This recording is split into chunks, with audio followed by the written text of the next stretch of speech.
Assalamualaikum warahmatullahi wabarakatuh. Salam damai sejahtera bagi kita semua.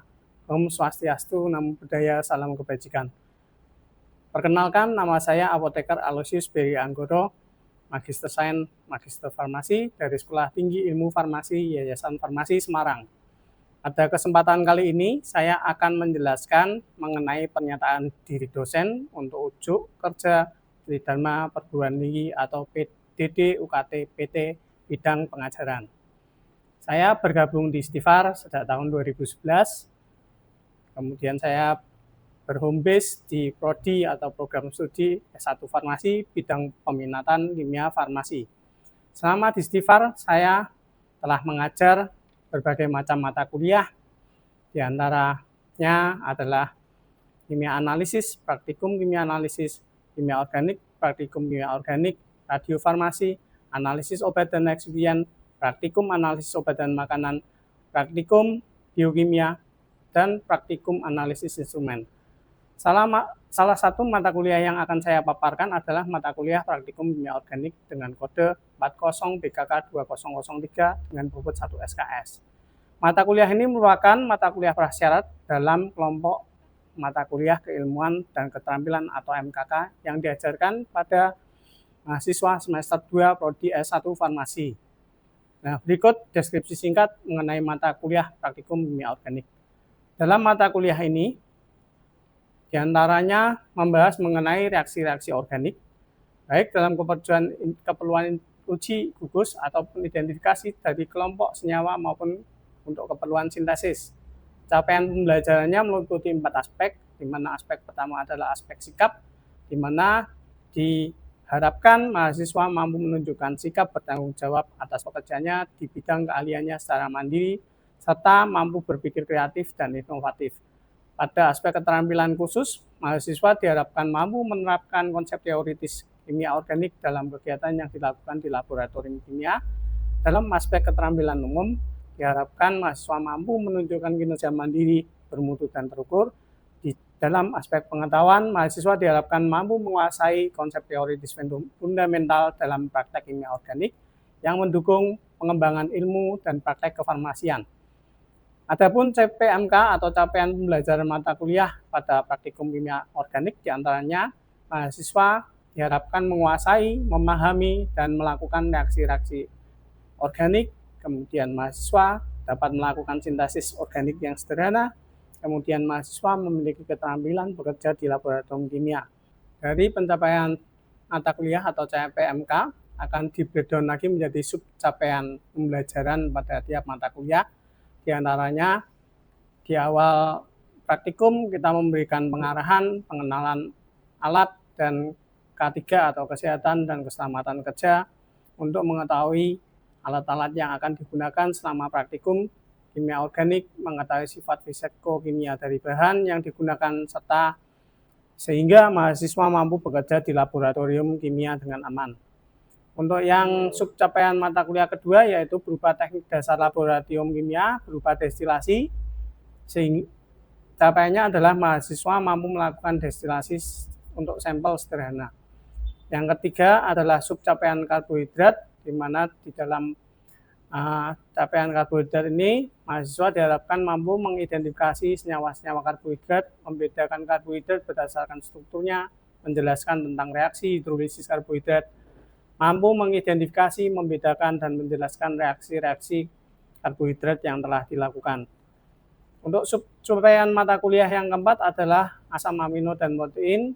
Di sini mahasiswa membuktikan ikatan peptida pada protein, memahami reaksi spesifik untuk asam amino dan protein, memahami kelarutan dan sifat amfoter dari asam amino, serta menjelaskan reaksi-reaksi asam amino dan protein yang telah dilakukan.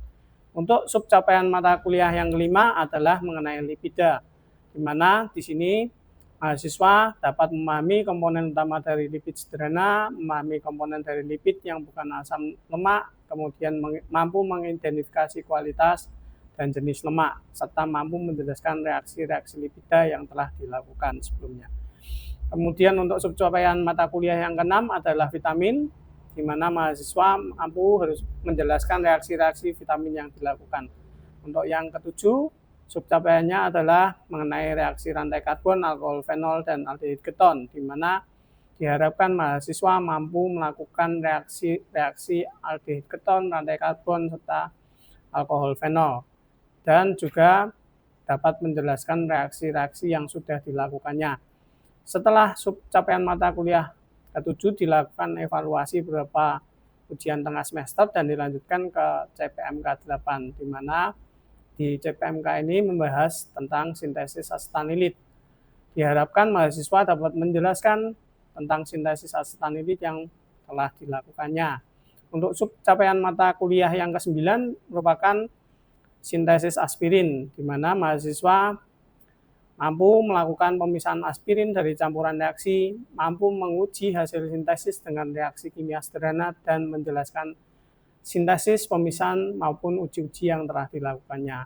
Untuk subcapaian mata kuliah yang ke-10 adalah sintesis dibensal aseton, di mana di sini mahasiswa diharapkan mampu melakukan pemisahan dari campuran reaksi, kemudian melakukan uji kualitatif hasil sintesis berupa KLT atau kromatografi lapis tipis, serta dapat memberikan penjelasan mengenai reaksi, teknik pemisahan, serta uji kualitatif yang dilakukan. Untuk subcapaian mata kuliah ke-11 yaitu sintesis iodoform, di mana mahasiswa di sini diharapkan mampu melakukan pemisahan iodoform dari campuran reaksi, kemudian mahasiswa mampu menjelaskan sintesis, pemisahan yang telah dilakukannya. Kemudian untuk subcapaian mata kuliah ke-12, diharapkan mahasiswa melakukan atau dapat melakukan pemisahan asam salisilat, campuran reaksinya, menjelaskan sintesis, serta pemisahan yang telah dilakukan. Untuk pertemuan yang ke-13, ini subcapaian mata kuliah terakhir, mahasiswa diajak berdiskusi untuk merangkum semua materi kuliah di praktikum kimia organik, di mana di sana dijelaskan reaksi-reaksi kimia yang telah dipraktekkan sebelumnya. Kemudian untuk manfaat setelah mahasiswa mengikuti praktikum kimia organik, diharapkan atau ditujukan agar mahasiswa lebih memahami reaksi organik yang telah dipelajari dalam mata kuliah kimia organik yang telah diajarkan sebelumnya, kemudian mampu membagi atau melakukan tugas dan pekerjaannya di dalam laboratorium kimia. Untuk metode pembelajaran yang diberikan adalah dengan DIA, Delivery, Interacting, dan Assessment, di mana dalam delivery atau penyampaian pembelajaran, saya memberikan review materi terkait topik pembelajaran atau praktikum saat itu, kemudian mengingatkan kembali tentang materi yang telah dipelajari sebelumnya dalam teori, kemudian memastikan RTS dan kontrak perkuliahan telah diberikan di awal perkuliahan, di awal praktikum terutama ya. Hal ini ditujukan agar mahasiswa dapat memahami dan mencari materi yang telah atau akan dilakukan. Kemudian selain itu disampaikan juga beberapa persiapan yang dilakukan sebelum memulai praktikum, yaitu penjelasan mengenai tata tertib, kemudian ketersediaan alat dan bahan yang akan digunakan dalam melakukan praktikum, kemudian melakukan pemastian bahwa tempat kerja itu bersih dan aman, melakukan pemastian bahwa mahasiswa telah membawa alat-alat prakteknya dalam atau secara individual, sehingga tidak mengganggu praktikan lain saat praktikum. Kemudian juga dijelaskan kesehatan keselamatan kerja mencakup penggunaan APD atau alat pelindung diri, penanganan bahan kimia, dan pembuangan limbah yang benar. Teknik dasar laboratorium meliputi teknik pengukuran, pemanasan, dan penyaringan juga diberikan agar mahasiswa terampil dalam menggunakan alat-alat di dalam laboratorium kimia. Kemudian interaksi dengan mahasiswa biasanya berupa pertanyaan-pertanyaan dasar sebelum mahasiswa melakukan eksperimen atau percobaan. Model interaksi mengadopsi pada model pembelajaran inquiry terbimbing, di mana pendampingan dilakukan ketika mahasiswa melakukan tahapan kerja pada saat praktikum. Mereka ketika sedang pengamatan dilakukan diskusi atau eksperimen dan sebagainya. Kemudian hal tersebut untuk menemukan konsep dan prinsip teoritis yang telah diberikan pada teori sebelumnya. Untuk asesmen atau penilaian biasanya dilakukan dengan kuis yang bisa diselenggarakan di awal, di tengah, atau di akhir praktikum dan memberikan penilaian terhadap laporan praktikum hasil kerja dari mahasiswa. Nah, juga aktivitas mahasiswa saat berdiskusi juga dilakukan penilaian untuk menambah hasil nilai harian. Nah, untuk referensi materi atau sumber bacaan biasanya diberikan pada awal praktikum agar mahasiswa dapat mencari materi yang bersesuaian dengan topik praktikum saat itu. Ya, ada beberapa referensi yang diberikan kepada mahasiswa, diantaranya adalah buku-buku organic chemistry, ya, microscale, macroscale teknik pada laboratorium kimia, kemudian memahami prinsip-prinsip kimia organik, dan lain sebagainya. Untuk penilaian atau pembuatan nilai didasarkan pada 4 poin, di mana poin pertama adalah kuis atau pretest post-test, itu bobotnya 10%, kemudian nilai harian berupa laporan, itu 30%, kemudian ujian tengah semester dan ujian akhir semester masing-masing 30%. Kemudian untuk nilai yang sudah dijumlahkan akan dibandingkan dengan acuan patokan penilaian atau PAP dari prodi masing-masing, di mana nilai A adalah lebih dari sama dengan 76, nilai AB 71 sampai dengan 75, nilai B 66 sampai 70, nilai BC 61 sampai 65, nilai C 56 sampai 60, CD 51 sampai dengan 55, dan D nilai 41 sampai dengan 50. Demikian tadi UKT PT yang telah saya paparkan. Selanjutnya saya akan menampilkan cuplikan video pembelajaran praktikum kimia organik yang akan dilakukan di laboratorium kimia farmasi. Oke, selamat siang semuanya. Siang, Pak. Oke, assalamualaikum warahmatullahi wabarakatuh. Waalaikumsalam warahmatullahi wabarakatuh. Oke, salam damai sejahtera bagi kita semua. Ya, untuk siang hari ini sebelum kita memulai praktikum, silahkan dibuka salah satu untuk berdoa. Terima kasih, Mas. Ya, untuk kali ini atau siang hari ini kita topiknya apa? Sintesis iodoform. Ya, jadi kita praktikum akan melakukan sintesis iodoform. Ya, sebelumnya saya sampaikan dulu untuk capaian pembelajaran di materi sintesis iodoform ini, di mana diharapkan setelah melakukan praktikum sintesis iodoform ini, ya, mahasiswa mampu menjelaskan reaksi halogenasi alfa untuk sintesis senyawa. Kemudian yang kedua, mahasiswa mampu melakukan sintesis iodoform.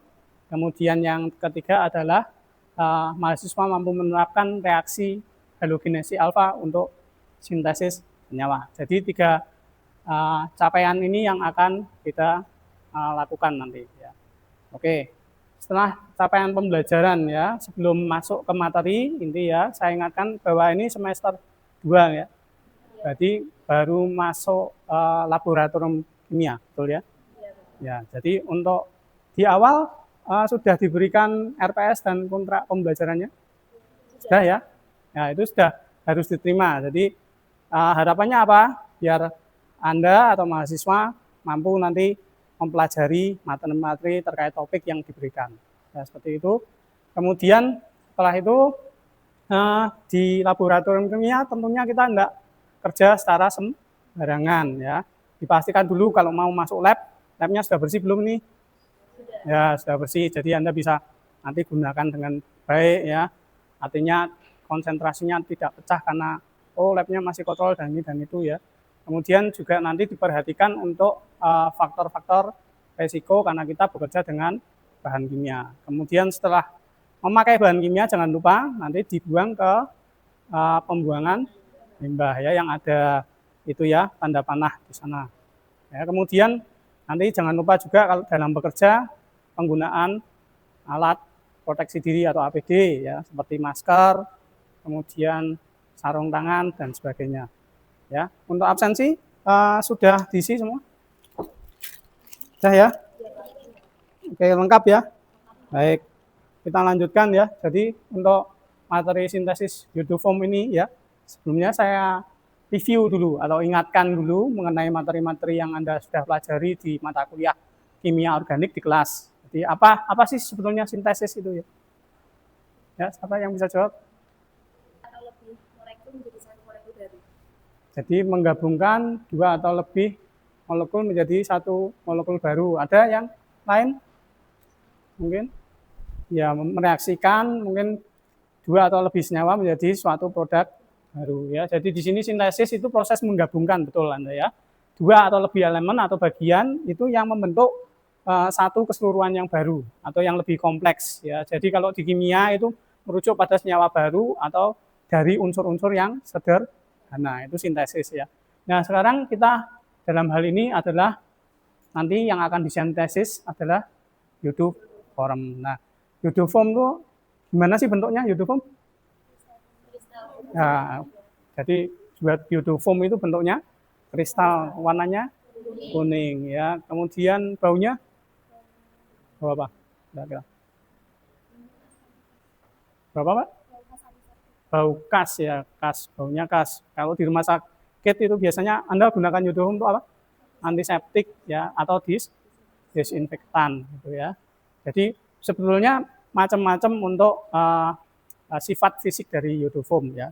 Selain dari bentuk dan baunya, dia mungkin titik leburnya ada, nanti kan kita juga menentukan titik lebur untuk mengidentifikasi iodoformnya ya. Jadi Anda harus tahu titik leburnya berapa ya, kemudian berat jenis mungkin, berat molekul. Nah, ini berperan nanti dalam perhitungan apa? Yield atau rendemennya yang diperoleh. Reaksinya apa? Dia termasuk reaksi halogenasi alfa. Maksudnya gimana? Halogenasi alfa berarti ada proses ya penggantian gugus halogen dengan gugus hidrogen, di mana hidrogennya adalah hidrogen alfa. Yang dimaksud hidrogen alfa adalah hidrogen yang terikat pada karbonil alfa. Coba mungkin bisa digambarkan di sini, Mbak. C alfa. Nah, kita buat struktur aseton dulu mungkin.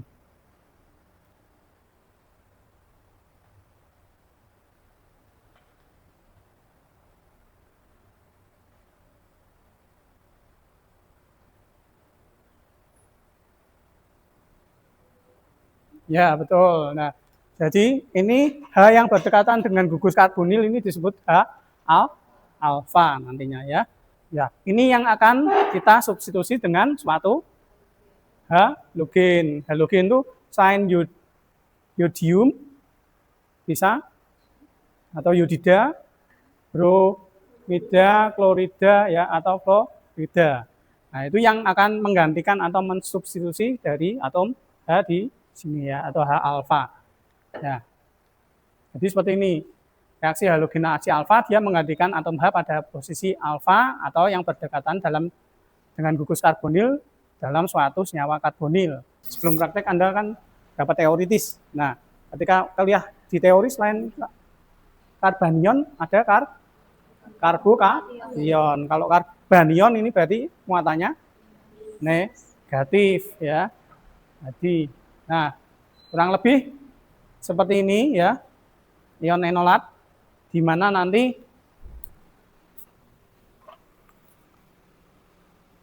ini masuk sini ya, terus ini keluar. Nah, ini jadi muatannya negatif, tangannya hilang satu, itu ya. Nah, kemudian nanti kanannya ini hilang, ya. Jadi ini ada rantai ganda di sini. Nah, ion enolat ini bisa namanya apa kalau pindah tangannya itu apa namanya? Dari sini pindah sini apa? Mengalami resonansi, betul ya. Jadi inilah nanti yang pertama dibentuk adalah ion enolat dulu sebelum setelah itu yang seterusnya apa? Dia akan bereaksi dengan iodinnya ya menjadi bentuk yang teriodinasi. Jadi iodinnya ini mulai masuk, ya, masuk untuk mereplace atau menggantikan si H alfanya ini, sehingga reaksinya menjadi seperti ini. Jadi nanti hanya ini akan digantikan salah satunya, ya, sehingga hanya keluar ini yang masuk adalah iodinnya, ya.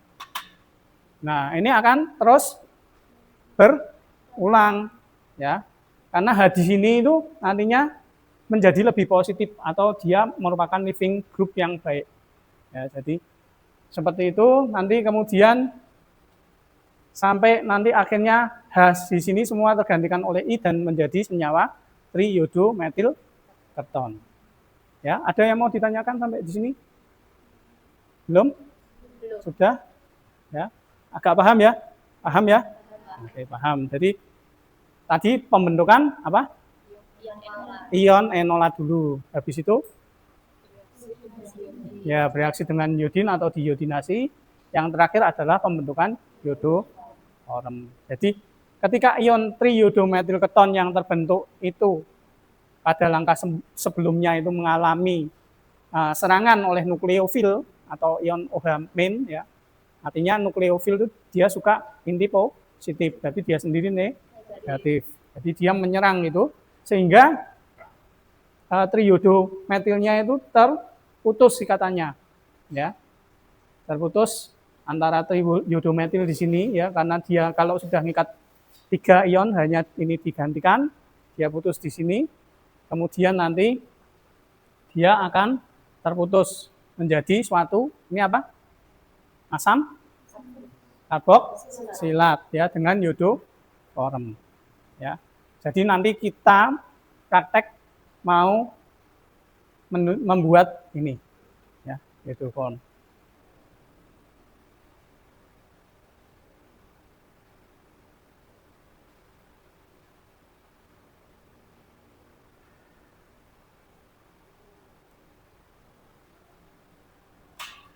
Sudah selesai sampai sini? Ada lagi produk sampingannya, ya, mungkin bisa ditulis, dilengkapi.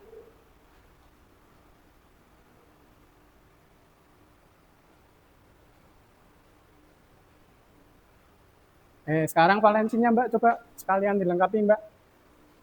Nah, ini karena I-nya 3, harus 3, ya.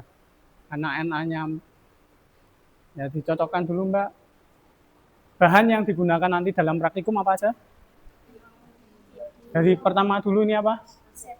Aseton, kemudian iodin, kemudian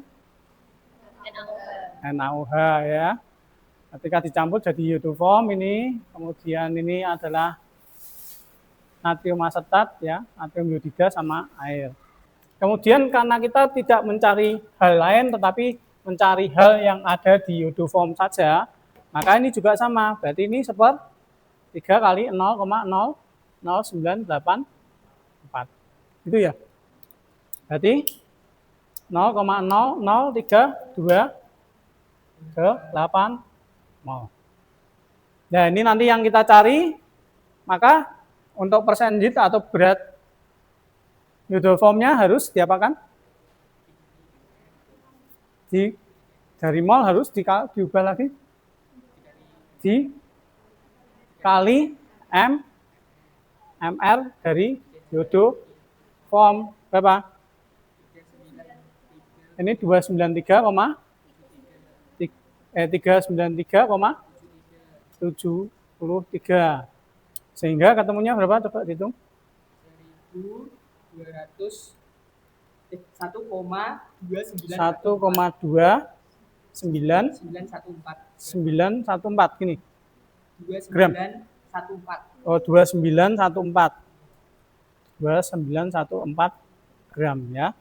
Nah, ini berdasarkan perhitungan kita teoritis, ya. Maka persentitnya gimana? Hasil sintesisnya nanti yang Anda nanti peroleh dari praktikum ini, ya, itu berapa? Ya, misalkan X itu di per 1,2914 dikalikan 100 sehingga ditemukan hasil yieldnya atau random yieldnya ya. Oke, kemudian sebelum praktikum juga saya ingatkan lagi ya, mungkin di praktikum itu harus ada laporan sementara ya. Jadi nanti Anda menuliskan, ini ada starting materialnya kita apa? Tadi iodin dan aseton ya, ditulis bentuknya seperti apa, kemudian alat pengukurnya atau alat untuk nimbangnya pakai apa ya, ketelitiannya ya, dituliskan semua. Kemudian di sini adalah pelaksanaan tahapan reaksinya. Jadi Anda mulai catat satu-satu, nanti di-ACC-kan seperti itu ya, atau nanti saya akan ikut dalam proses pendampingan gitu ya.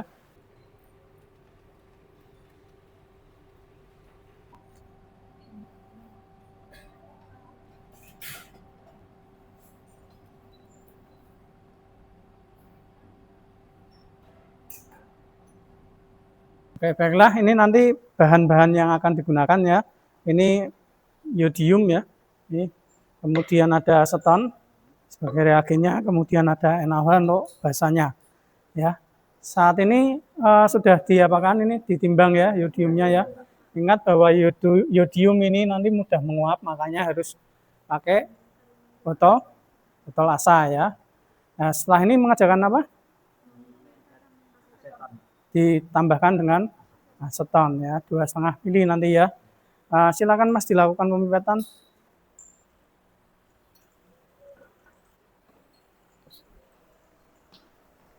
Campuran proses iodium dengan asetonnya Mas, nanti dikasih ini Mas, dikasih NaOH coba, silakan.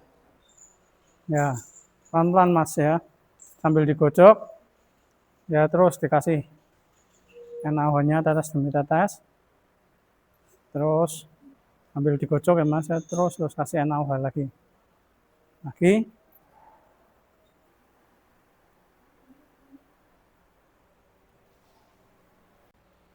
Nah, terus ditambahkan sampai benar-benar kuning nanti ya. Nah, itu ya, stop. Ya, stop ya. Baik. Didiamkan di penangan es ya, Mas. Ya, selanjutnya kita akan filtrasi ini. Pakainya kertas saring apa, Mbak? Kertas saring Wetman. Oke, pakai kertas saring Wetman ya. Kenapa? Yang sudah ditimbang. Oh ya. Ya, agar nanti tahu hasilnya ya. Ya, silakan Mas lakukan filtrasi atau penyaringan.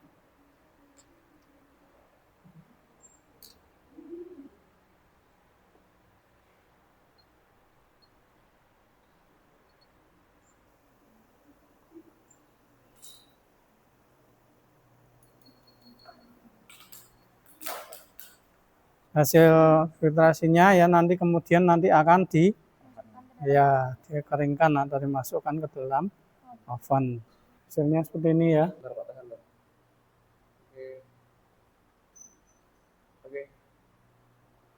Baik, nanti ini hasilnya akan hasil sintesisnya akan diidentifikasi, diuji titik leburnya. Ya, tadi berapa titik leburnya? 119 sampai 123. Ya, betul. Demikianlah tadi ya praktikum sintesis iodoform hari ini ya, bahwa sintesis itu dapat dilakukan pada skala lab ya, dengan mungkin volume yang kecil sekalipun reaksi dapat terjadi dan iodoform atau produknya dapat dihasilkan ya. Mungkin untuk hari ini kita cukupkan, selanjutnya mungkin kita evaluasi menggunakan post test gitu ya. Oke. Silakan disiapkan kertasnya sudah? Baik. Oke, tulis nama, NIM-nya, dan kelompok. Dan tadi ya kita sudah melakukan post test ya. Post test juga sudah dikumpulkan. Demikian untuk praktikum hari ini kita selesai ya. Mungkin ada salah satu yang memimpin doa lagi untuk kita pulang. Baik, selamat sore semuanya ya. Jangan lupa untuk tugas minggu depan Anda harus membuat laporan. Baiklah, selamat sore.